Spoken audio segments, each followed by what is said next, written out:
अस्सलाम वालेकुम। रज़ा खरल आपसे मुखातिब हूँ। आप खैरियत से होंगे। ईद की 5 छुट्टियाँ गुजारने के बाद आज ऑफ़िस जा रहा हूँ तो एक तरह से पहले ही दिल घबराया हुआ है। हम पाकिस्तानी ऐसे ही हो जाते हैं, जब लंबी छुट्टियाँ होती हैं तो फिर छुट्टियाँ लंबी करने को दिल करता है, यानी और लंबी हो जाएं।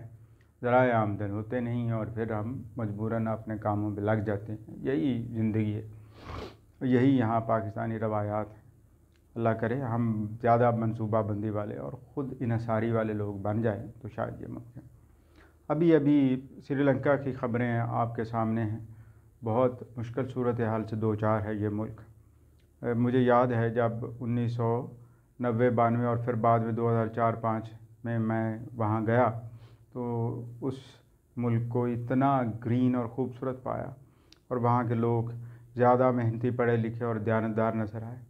लेकिन क्या हुआ कि वो मुल्क बिल्कुल ही टूट फूट गया और अब एक दिवालिया मुल्क का निशान है कि जहाँ पे कोई कानून नहीं और आवाम है जो सदर सदारती महल पर काबिज़ हो चुकी है और दीगर अहम मकामात पर, और तकाजा कर रही है कि जल्द से जल्द वो लोग जो ज़िम्मेदारान हैं मुआशी बदहाली के वो इस्तीफ़े दें।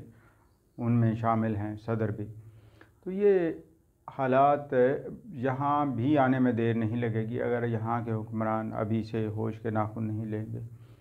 बहुत महंगाई हो चुकी और उस महंगाई के दर पर्दा असरात भी हैं और दर पर्दा महरक़ात भी हैं। दर पर्दा महरक़ात में तो ये है कि आपके वो अखराजात जो आपकी तरक्याती नहीं है उनको कम करना होंगे। नहीं करेंगे तो बिल्कुल श्रीलंका जैसी सूरत हाल होगी। महल बनाते रहेंगे, बड़े बड़े लिमोज़िन और बड़ी बड़ी गाड़ियाँ ख़रीदते रहेंगे और बहुत ज़्यादा अखराजात करेंगे सिर्फ़ ऑपरेशंस पे, यानी सिर्फ डे टू डे काम चलाने पे। तो यकीनन आगे बढ़ने के लिए तो फिर पैसा उधार लेना पड़ेगा जो बहुत महंगा आएगा।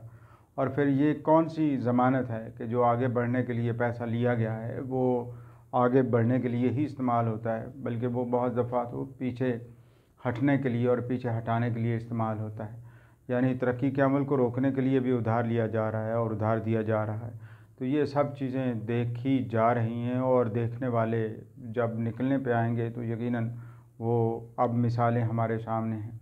और भी कुछ निशानियां हैं, जैसे ब्लूमबर्ग ने यह बताया है कि अब पाकिस्तान की बारी भी आ सकती है, मिस्र की बारी भी आ सकती है, हत्ता कि तुर्की जैसा मुल्क भी दिवालिया हो सकता है। तो यानी आपके अखराजात अगर आपके कंट्रोल में नहीं हैं और आपकी आमदन उतनी नहीं है जितने आपके अखराजात हैं तो फिर यकीनन दिवालिया होना एक ना एक दिन तो ज़रूरी हो जाता है। और जो दिवालिया नहीं हो पाते फिर वो ग़ुलाम ही रहते हैं। दोनों सूरतों में आसानी नहीं है। इस वक्त इमरान खान तो सिर्फ ये कह रहे हैं कि ये दिवालिया और जो कुछ भी है ये इनकी वजह से है, जो इस वक्त हुकूमत, और ये हुकूमत कह रही है कि वो इमरान खान की वजह से। लेकिन सबको भुगतना पड़ेगा अगर हालात सीधे ना हुए तो, और सब एक मुल्क के लिए सीरियस ना हुए तो, क्योंकि इसके अलावा अब कोई चारा नहीं है। वस्सलाम।